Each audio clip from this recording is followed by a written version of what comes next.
Characteristics of a good evaluation tool. We all know that evaluation is an important aspect in teaching learning process, and it helps us to understand the interests, difficulties of learners during learning process. And an ideal or good evaluation tool must meet some ideal characteristics. In this PowerPoint presentation, we are discussing the characteristics of a good evaluation tool. A good evaluation tool should have the characteristics like validity, reliability, objectivity, practicability, discriminating power, and comprehensiveness. Validity is simply the accuracy in behavior. ഉദാഹരണത്തിന് നിങ്ങളുടെ കയ്യിലെ wrist വാച്ചിലെ സമയം television ചാനലിലെ ഒരു സ്റ്റാൻഡേർഡായ സമയത്തോടോ അല്ലെങ്കിൽ റേഡിയോയിലെ സമയത്തോടോ Tally ആവുകയാണ്, same ആവുകയാണെങ്കിൽ നമുക്ക് പറയാം സമയം അളക്കുക എന്ന കർത്തവ്യത്തിൽ വാച്ച് വാലിഡ് ആണെന്ന് പറയാം.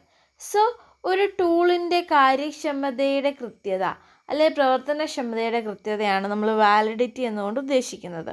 ഒരു ടൂൾ എന്ത് അളക്കുവാൻ വേണ്ടിയാണോ നിർമ്മിക്കപ്പെട്ടിരിക്കുന്നത് ആ ഫങ്ഷൻ അത് കൃത്യമായും വ്യക്തമായും ചെയ്യുന്നുവെങ്കിൽ ആ ടൂൾ വാലിഡ് ആണെന്ന് നമുക്ക് പറയാൻ സാധിക്കും. It should fulfil the objective for which it is developed. So validity can be defined as the accuracy with which it measures what it is intended to measure. And reliability എന്ന് പറയുന്നത് it's a kind of faith we put upon some functioning or working of objects or phenomenon. It refers to degree of consistency and accuracy with which it measures what it is intended to measure. ഒരു test ഒരു tool നമ്മൾ റിപ്പീറ്റായിട്ട് use ചെയ്യുമ്പോൾ അത് നമ്മൾ create ചെയ്യുന്ന വിശ്വസനീയത അല്ലെങ്കിൽ അത് സിമിലറായിട്ട് ഉള്ള റിസൾട്ട് തരുമ്പോൾ ഉണ്ടാകുന്ന അല്ലെങ്കിൽ റിലയബിൾ റിസൾട്ട് തരാനുള്ള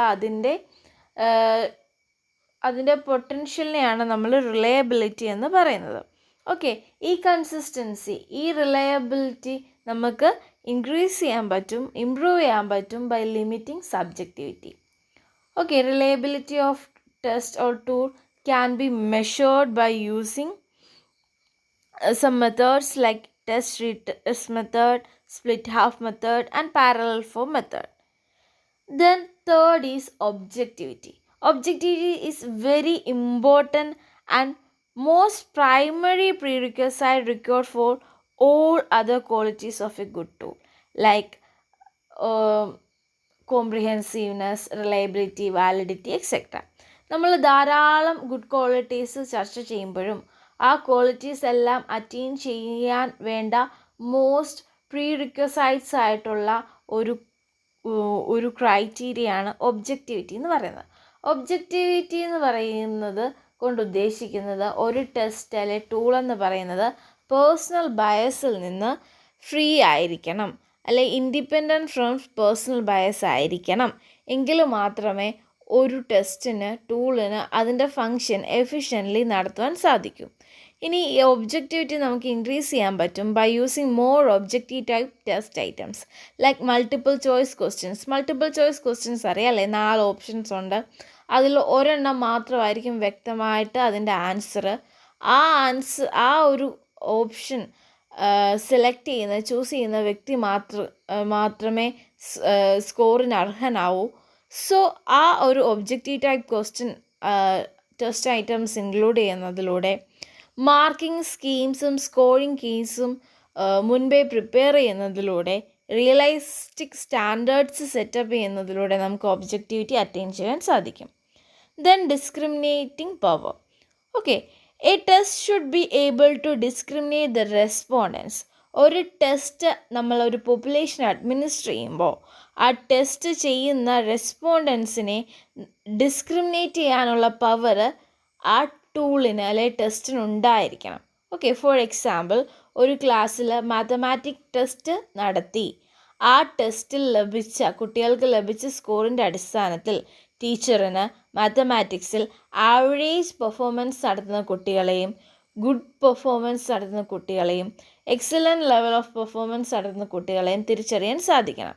കുട്ടികളെ ആ ഒരു പെർഫോമൻസിൻ്റെ അടിസ്ഥാനത്തിൽ ഡിസ്ക്രിമിനേറ്റ് ചെയ്യാൻ കഴിയുന്നത് കൊണ്ട് അങ്ങനെ ഒരു ടെസ്റ്റ് നമുക്ക് ഡിസ്ക്രിമിനേറ്റിംഗ് പവറുള്ള ഒന്നായിട്ട് പറയാൻ പറ്റും. Okay, that comprehensiveness.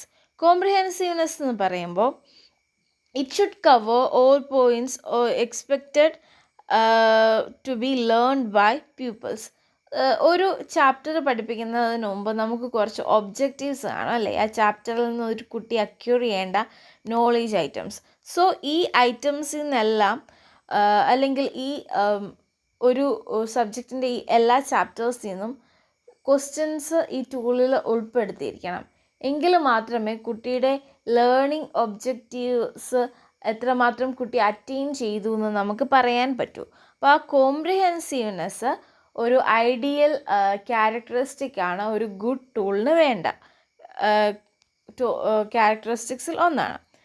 Then practicability എന്ന് പറയുമ്പോൾ we are discussed a lot of characteristics like reliability, validity, objectivity and comprehensiveness. Okay, practicability എന്ന് പറയുന്നത് ഒരു ടൂള് ഈ മുൻ പറഞ്ഞ എല്ലാ ക്രൈറ്റീരിയസും ഫുൾഫില്ല് ചെയ്തിട്ടുണ്ടെങ്കിലും നമുക്ക് അത് പ്രാക്ടിക്കബിളി അതുകൊണ്ടൊരു യൂട്ടിലിറ്റി അല്ലെ അത് ഒരു പോപ്പുലേഷൻ അഡ്മിനിസ്റ്റർ ചെയ്യാൻ പറ്റുന്നില്ല എങ്കിൽ അത് യൂസ്ലെസ് ആണ്. ഓക്കെ, ഫോർ എക്സാമ്പിൾ നമ്മൾ കോംപ്രിഹെൻസീവ്നെസ് അറ്റൈൻ ചെയ്യാൻ വേണ്ടി 1000 ഐറ്റംസ് പ്രിപ്പയർ ചെയ്തു, പക്ഷേ ടൈം ലിമിറ്റ് 10 hours ആണ്. ഓക്കെ, അവിടെ കോംപ്രിഹെൻസീവ്നെസ് നമ്മൾ അറ്റൈൻ ചെയ്തു, പക്ഷേ 10 hours ഈ 1000 ഐറ്റംസ് നമുക്ക് ചെയ്തു തീർക്കാൻ സാധിക്കില്ല. അപ്പോൾ അതൊരു ഇമ്പോസിബിൾ ആണല്ലേ.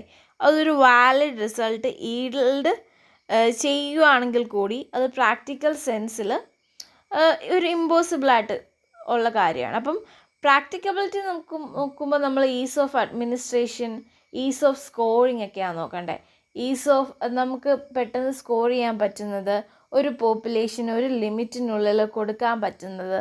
അപ്പം ക്രൈറ്റീരിയാസ് സെലക്ട് ചെയ്യുമ്പോൾ അല്ലെങ്കിൽ ക്രൈറ്റീരിയയ്ക്ക് അനുസരിച്ച് ഒരു ടൂള് പ്രിപ്പയർ ചെയ്യുമ്പോൾ നമ്മൾ ആ ടൂളിൻ്റെ പ്രാക്ടിക്കബിലിറ്റിയും യൂട്ടിലിറ്റിയും കൂടെ ശ്രദ്ധിക്കേണ്ടതുണ്ട്. ഓക്കെ, അപ്പോൾ ഒരു ടൂളിന് വേണ്ട സം ബേസിക് ക്രൈറ്റീരിയാസ് ആണ് നമ്മൾ ഈ ഒരു പവർ പോയിൻറ്റ് പ്രസൻറ്റേഷനിൽ ഡിസ്കസ് ചെയ്തത്. They were validity, reliability, objectivity, practicability, discriminating power and comprehensiveness.